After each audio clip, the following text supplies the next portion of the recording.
Bom dia! Vamos dar continuidade ao nosso estudo do Evangelho segundo o Espiritismo. Nós estamos no capítulo 6, item 6. Capítulo O Cristo Consolador, e esse item é sobre o advento do Espírito de verdade. Então vamos fazer uma prece, agradecendo a Deus por mais um dia de vida, agradecendo pela natureza, pela abundância tão linda e tão maravilhosa da vida que nos cerca, que nos mostra através da natureza toda essa riqueza que Deus criou. Que nós possamos, Senhor, diante de um novo dia, fazer novas escolhas, fazer as melhores escolhas a cada momento do nosso dia, para que possamos pensar, sentir, falar e fazer coisas boas. Que os nossos anjos guardiões estejam conosco, que os nossos amigos espirituais se aproximem, que através das nossas boas atitudes, bons pensamentos, nós possamos nos conectar a eles e dessa forma manter uma vibração elevada que nos inspire a seguir com fé e com coragem, e com alegria e gratidão. Que assim seja. É engraçado, é lindo como depois de alguns dias de chuva, só do céu ficar limpo e o sol nascer, aquela luz linda que fica no céu quando o sol nasce, os passarinhos já começam a cantar de um jeito mais animado, né? Como a natureza nos dá exemplos.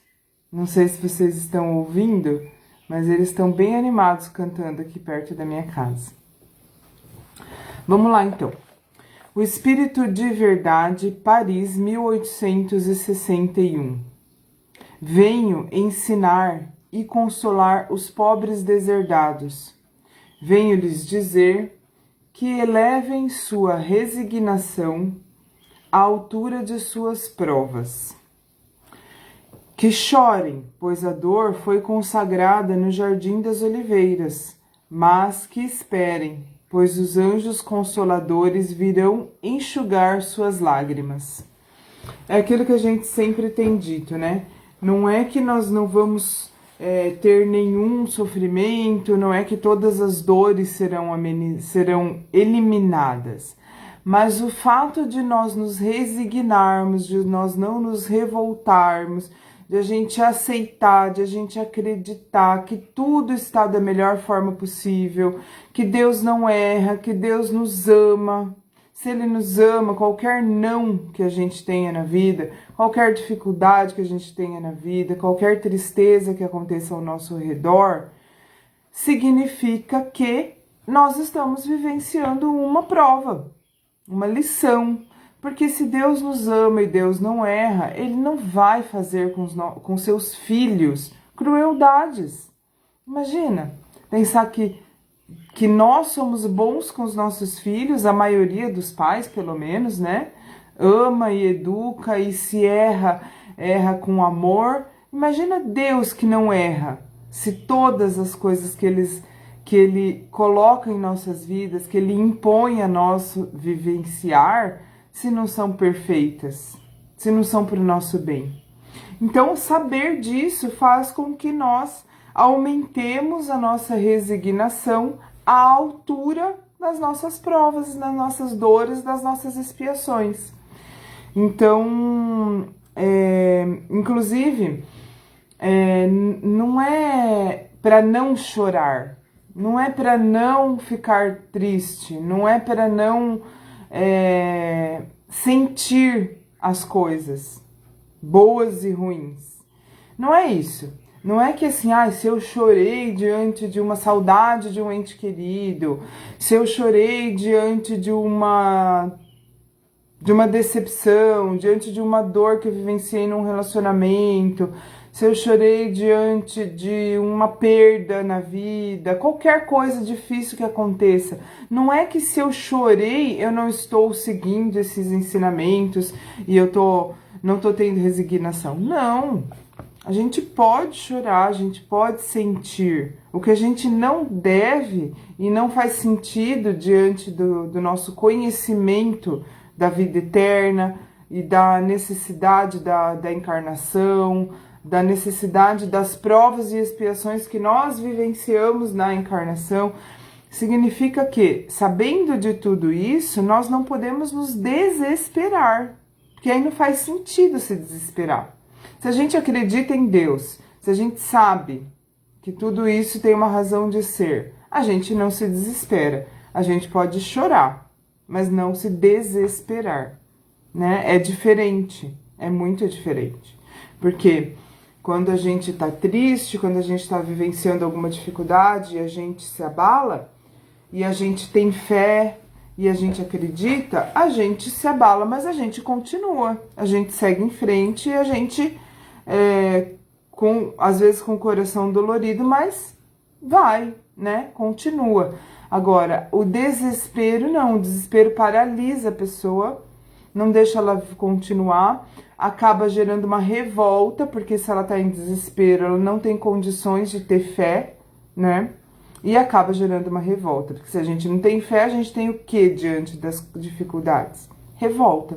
E é exatamente a revolta que nos atrapalha, que não nos deixa ter uma conexão com os nossos amigos espirituais, uma conexão com a mensagem de Jesus, uma conexão boa com a vida, com a natureza. Aí, o desespero e a revolta nos impede de ter essa conexão. E é essa conexão que nos inspira, que nos dá força, né? A nossa própria força interior que a gente desenvolve ao longo da vida, resiliência, força de vontade, ânimo, né, de superação.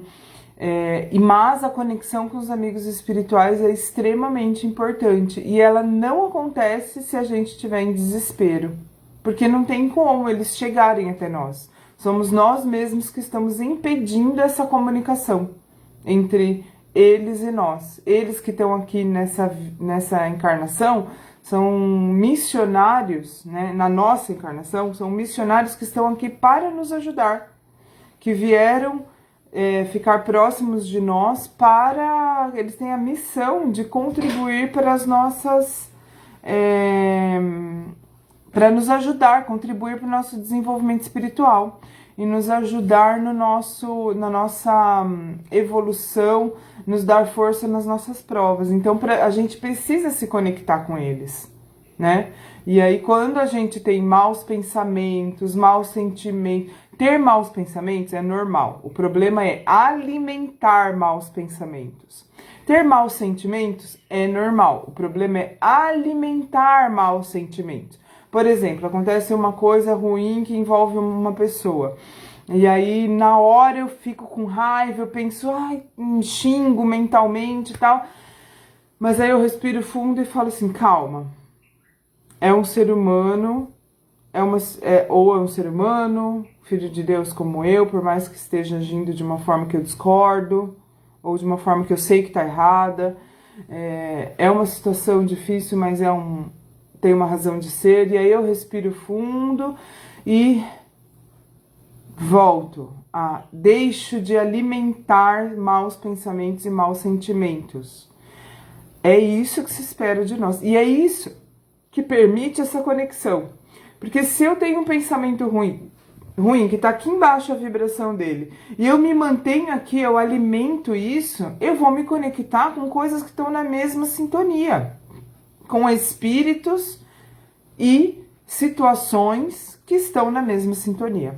Agora, se eu tenho que dar uma baixada na minha vibração por algo ruim que aconteceu, que me fez me sentir mal, pensar mal, eu falo, não, vou melhorar, não vou ficar pensando isso, eu pensei, mas vai passar e eu vou melhorar, tal, aí eu tô elevando de novo a minha vibração. E aquelas coisas ruins que estão aqui embaixo, aquelas coisas de vibração baixa, coisas, espíritos, situações, pessoas encarnadas que estão nessa vibração não vão se conectar comigo.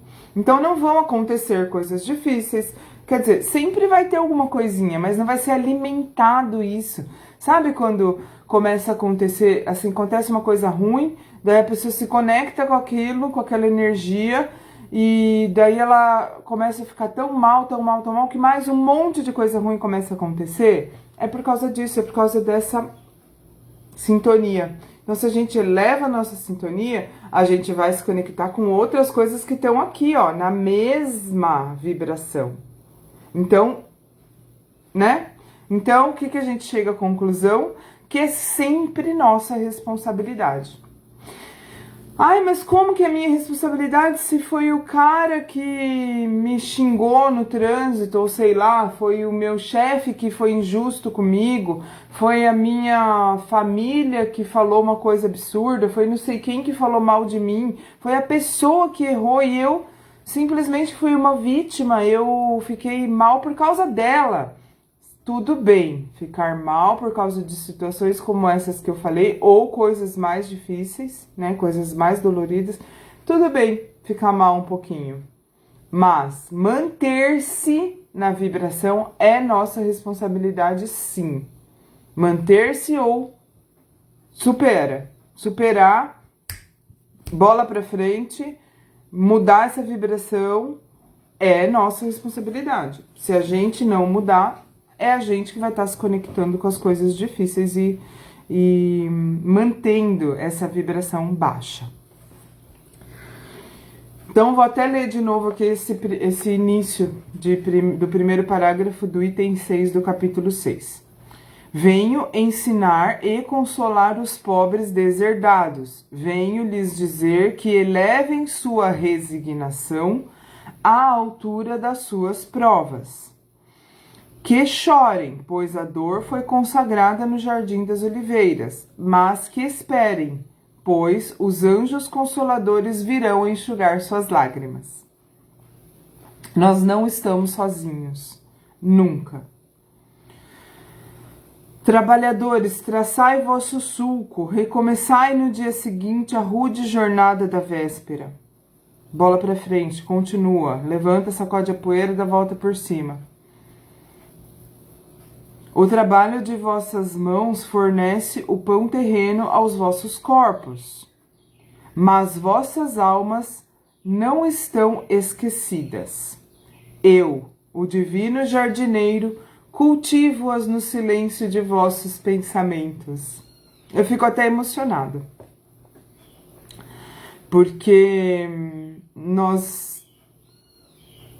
de ouvir, né, de ler essa declaração aqui tão importante do Espírito de verdade, que é Jesus, falando que nossas almas não estão esquecidas, que nós temos que cuidar do nosso corpo, mas que Ele está cuidando das nossas almas. Eu, o divino jardineiro, cultivo-as no silêncio de vossos pensamentos. Quando soar a hora do repouso, quando o fio da vida escapar de vossas mãos e os vossos olhos se fecharem à luz, sentireis surgir e germinar em vós minha preciosa semente. Nada está perdido no reino de nosso Pai. E vossos suores, vossas misérias, formam o tesouro que deve vos tornar ricos nas esferas superiores. Então, vossos suores, vossas misérias formam o tesouro que deve vos tornar ricos. Gente, nós não podemos, quer dizer, não é que nós não podemos, nós não deveríamos reclamar das coisas que nos acontecem. Tem coisas que realmente são muito difíceis, né? Não posso nem ficar falando aqui, porque eu não perdi filho, eu não tô com uma doença grave, não tem pessoas na minha família em situações de leito de hospital, né? Então é até difícil, a gente se sente até meio mal de falar, mas não sou eu que estou falando, é Jesus que está falando. É Jesus que está falando aqui pra gente que Ele cultiva as nossas almas e que essas dores serão tesouros depois que a gente desencarnar. são recursos que a gente adquire quando a gente mantém a nossa fé e a nossa coragem diante das dificuldades. A gente assimila, adquire, como se fosse adquirir recursos, bens espirituais, que depois vão fazer toda a diferença. E depois a gente vai ser, entre aspas, rico espiritualmente. E é isso que importa. É isso que vai fazer diferença, é isso que vale a pena a gente investir.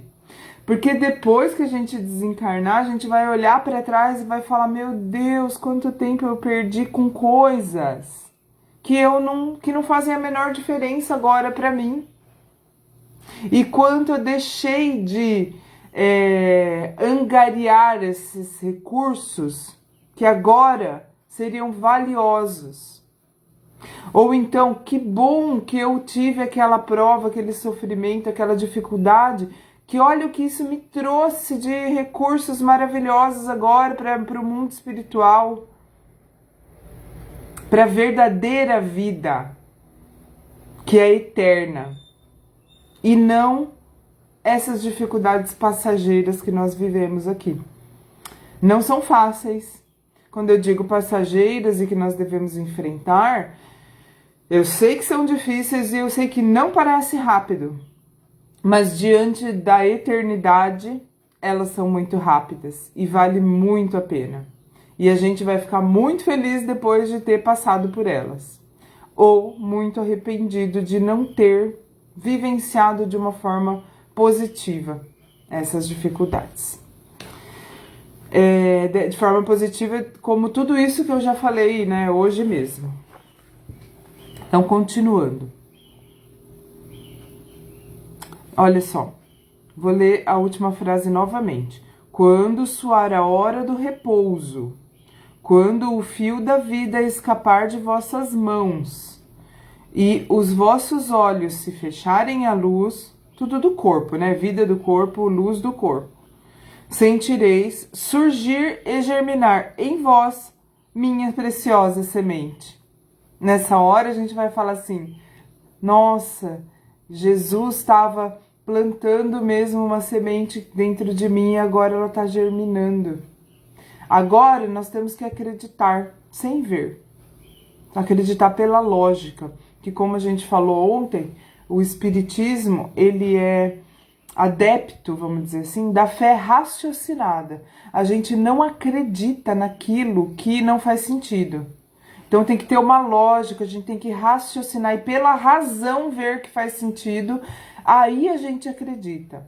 Então, mas hoje em dia, o que a gente tem ao nosso alcance é isso. É o que tem para hoje, né? É o que tem para hoje a gente acreditar. Mas depois a gente vai ver essa semente germinar, a gente vai sentir, a gente vai vivenciar. Então, agora a gente acredita, depois a gente vê. Nada está perdido no reino de nosso Pai, e vossos suores, vossas misérias formam o tesouro que deve vos tornar rico nas esferas superiores, onde a luz substitui as trevas, e onde o mais desprovido dentre vós será talvez o mais resplandecente. Nós temos um dos estudos do Evangelho, desses que eu faço de manhã, tem um que eu coloquei o nome de Doces Ilusões, que fala sobre isso, sobre essa impressão que a gente tem errada de que os felizes da Terra são felizes de verdade, mas não, é uma ilusão. Então vejam lá esse Doces Ilusões, que ele aprofunda nessa última frase aqui, que diz que o mais miserável dentre vós talvez seja o mais resplandecente. Não é necessariamente será, mas muitas vezes aqueles que a gente olha ao nosso redor e fala: fulano se deu bem na vida. Ó, fulano se deu bem, hein? Esse se deu bem é segundo o julgamento do homem, segundo o nosso julgamento. Segundo o julgamento de Deus, não se deu bem, se deu mal. E vice-versa. Às vezes alguém que nessa vida a gente fala, meu, que situação dessa pessoa, né? Várias dificuldades, às vezes é doença, é pobreza, é problemas, várias situações que acontecem, a gente fala, nossa, a pessoa se deu mal. Às vezes não, às vezes é ela que está se dando bem. É ela que está se dando bem, porque, como vou repetir, é só uma passagem rápida diante da eternidade. Quando ela desencarnar, ela vai só ver luz, ela vai estar envolvida por luz por ter vivenciado essas provas. Eu vos digo em verdade, aqueles que carregam seus fardos e que assistem os seus irmãos são meus bem-amados. Então, carrega o fardo e assiste os irmãos. Então, aquele que carrega seus fardos e assistem os seus irmãos são meus bem-amados. Que mais que nós podemos querer, além de ser bem-amado de Jesus? Instruí-vos na preciosa doutrina espírita, que acaba com o erro das vossas revoltas e que vos ensina o objetivo sublime da provação humana. Como o vento varre a poeira, que o sopro dos espíritos elimine a vossa inveja contra os ricos do mundo. Então, gente, olha aqui, ó, tá sendo bem direto.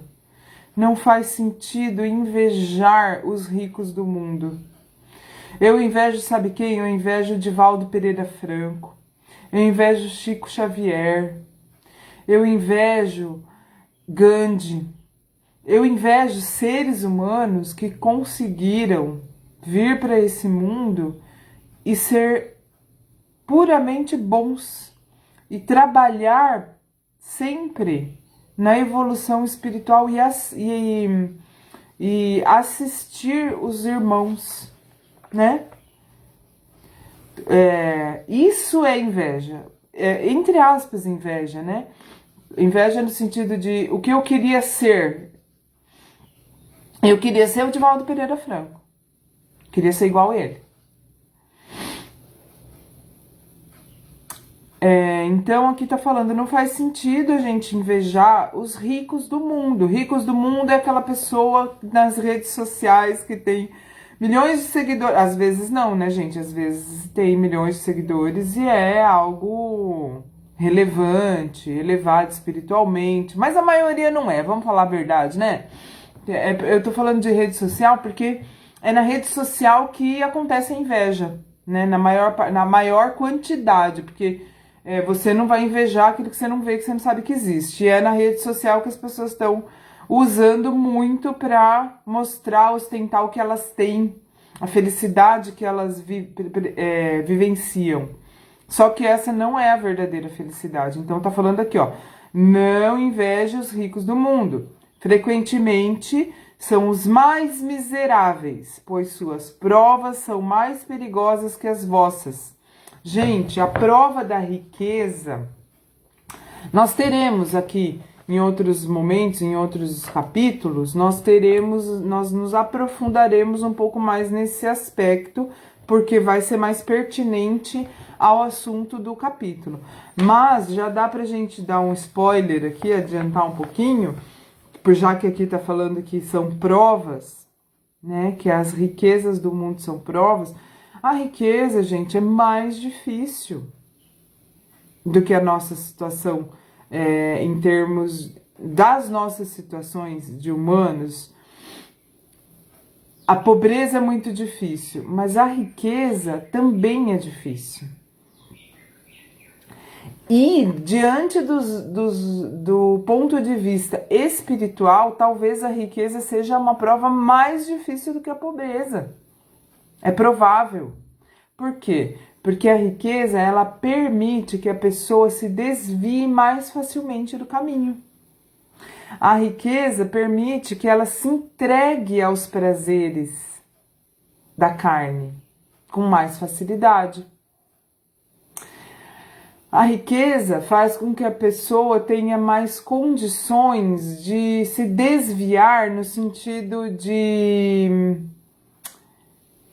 Não tem aquele negócio que muitas vezes a gente, nós humanos, lembramos de Deus quando estamos sofrendo? Quando tá tudo bem, a gente fica tudo bem e tal. A gente nem lembra muito de ser muito grato, mas daí no dia da dificuldade a gente fica, ai meu Deus, e reza, e chora, e pede, e se conecta com Deus, tenta se conectar com Deus, tal. Não é nessas horas de maior dificuldade que a gente mais lembra de Deus? Então, significa que nas menores dificuldades da carne e da matéria, menos chance tem de lembrar de Deus. E daí, a chance de se desviar, de viver uma vida fútil, de viver uma vida superficial, de viver uma vida voltada unicamente para o desenvolvimento dos bens materiais, é muito maior, não é verdade? Então, vamos orar pelos ricos do mundo, da mesma forma como nós oramos pelos pobres do mundo.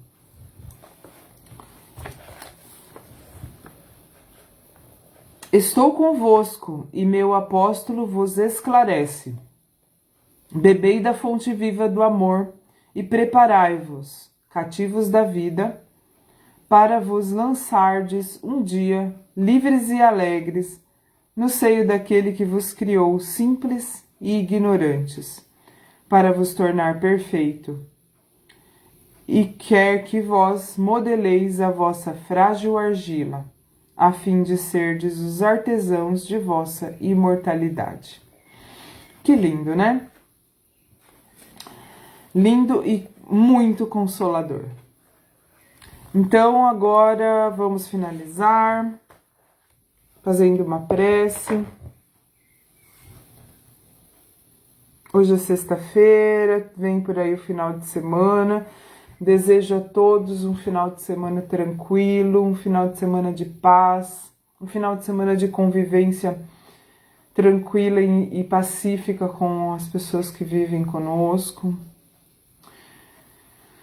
Senhor Deus, Pai de amor, sabedoria e misericórdia infinitas, nos inspire, Senhor.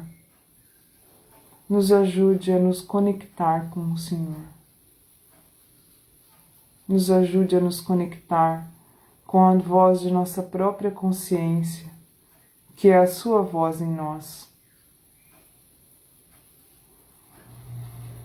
Que nós possamos nos inspirar na natureza, no céu, no sol, nos pássaros, em todos os elementos que o Senhor colocou diante de nós, que nos dão a vida e que nos inspiram.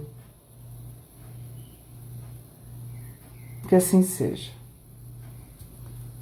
Ótimo dia, bom dia, Vilma, e até segunda-feira. Tchau, tchau.